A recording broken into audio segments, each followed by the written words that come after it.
महाराज की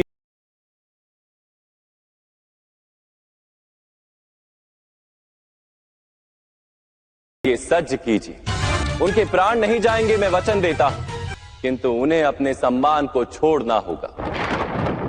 यदि इतना मान्य है तो ये युद्ध टल सकता है। वासुदेव, इंद्रप्रस्थ पर मेरा अधिकार है, महाराज का नहीं।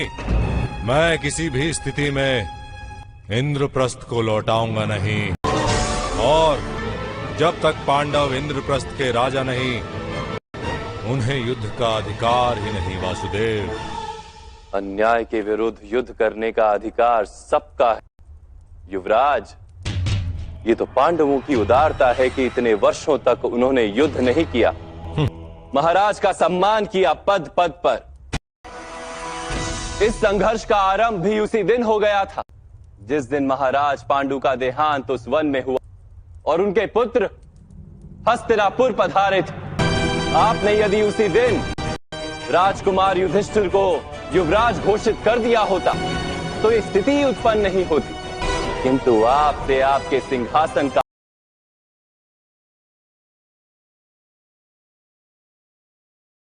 प्रकार की भाषा का प्रयोग कर रहे हैं वासुदेव। आप शांति का प्रस्ताव लेकर आए हैं या संघर्ष का आवाहन देने? गांधार राज, सत्य को अपमान वही मानता है जिसे असत्य से कोई लाभ हो। किंतु सत्य तो ये है वासुदेव, एक राजा का पुत्र ही राजा बनता है। किंतु आप तो कार्यकारी राजा हैं महाराज। सत्य तो ये है कि आपका राज्य अभिषेक कभी हुआ ही नहीं, तो आपके पुत्रों को सिंहासन किस प्रकार प्राप्त हो सकता है? इतने पुराने इतिहास के पन्ने खोलकर क्या लाभ महाराज?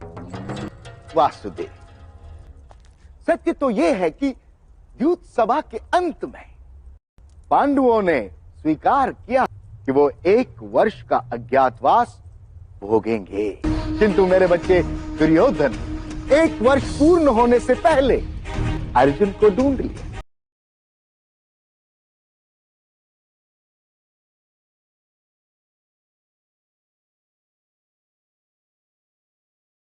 छोड़ दे।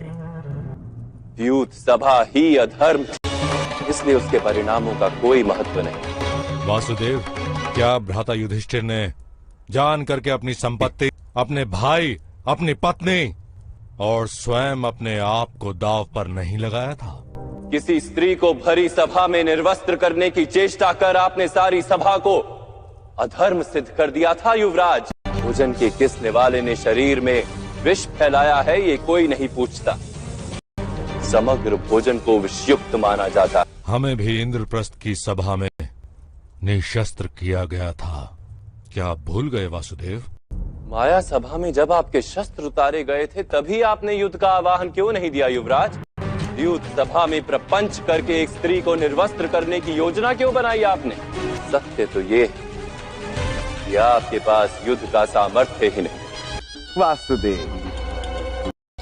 युद्ध सभा में महामहिम भीष्म भी थे, महागुरु द्रोण भी। क्या इन्होंने भी अधर्म किया? अवश्य किया था।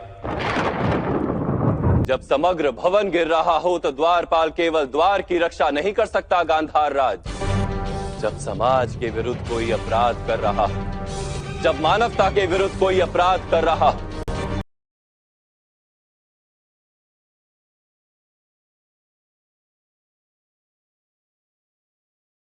है जिसे मैं मान्य नहीं कर सकता। ये धर्म अधर्म के विवाद का समय नहीं, इस समय केवल एक महायुद्ध को टालने का प्रयत्न करना आवश्यक है। और इसीलिए मैं शांति का प्रस्ताव लाया हूँ महामंत्री।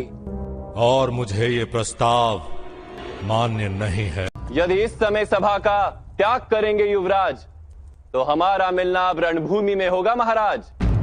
दुर्योधन, ठहरो।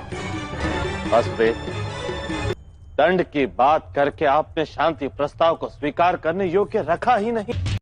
कोई भी योद्धा दंड किस प्रकार स्वीकार करेगा? और कौन सा योद्धा अपने ही परिवार की स्त्री को निर्वस्त्र करने की चेष्टा करता है पूरी सभा में महाराज?